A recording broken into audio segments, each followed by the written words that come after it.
Dari SMA Siger ke banjir mematikan, mengapa Eva Dwiana selalu menyalahkan orang lain?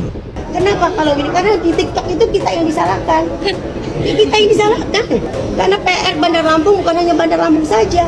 Tugas provinsi, tugas balai, tugas kami kalau kami sudah melakukan yang terbaik untuk daerah. Rumah terendam, barang berharga hanyut, dan yang paling tragis, 3 nyawa melayang. Itu datanya dan itu faktanya. Namun di tengah duka itu, publik justru mendengar sesuatu yang membuat banyak orang mengerenyitkan dahi. Bukan permintaan maaf, bukan penjelasan kebijakan. Yang muncul justru menyalahkan pihak lain. Sedangkan pemerintah Kota Bandar Lampung pernah menghibahkan sekitar 60 miliar rupiah untuk pembangunan di Kejaksaan Tinggi Lampung. Padahal banyak pengamat menilai dana sebesar itu bisa digunakan untuk memperbaiki masalah mendasar kota. Misalnya memperlebar drainase, memperdalam saluran air, atau memperbaiki sistem pengendalian banjir. Hal yang selama ini disebut sebagai salah satu penyebab banjir berulang di Bandar Lampung. Namun yang terjadi justru sebaliknya. Ketika banjir datang, solusi konkret belum terlihat. Menariknya, pola menyalahkan pihak lain ini bukan hanya terjadi dalam kasus banjir. Sebelumnya, publik juga menyaksikan polemik SMA Siger, sekolah swasta yang dikelola oleh yayasan milik Eka Afriana, saudari kembar Eva Dwiana.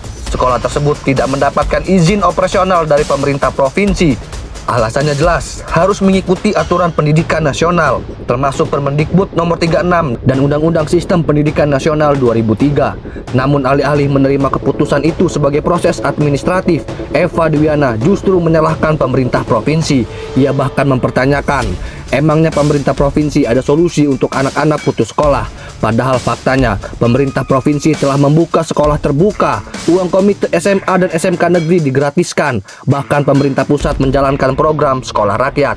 Artinya, solusi sebenarnya sudah tersedia. Masalahnya tidak berhenti di situ. Banjir di Bandar Lampung bukan kejadian pertama. Pada tahun 2025, banjir juga menelan korban jiwa. Artinya ada waktu 1 tahun penuh untuk memperbaiki sistem, untuk berkoordinasi dengan Balai Mesuji sekampung, pemerintah provinsi, dan pemerintah kabupaten sekitar.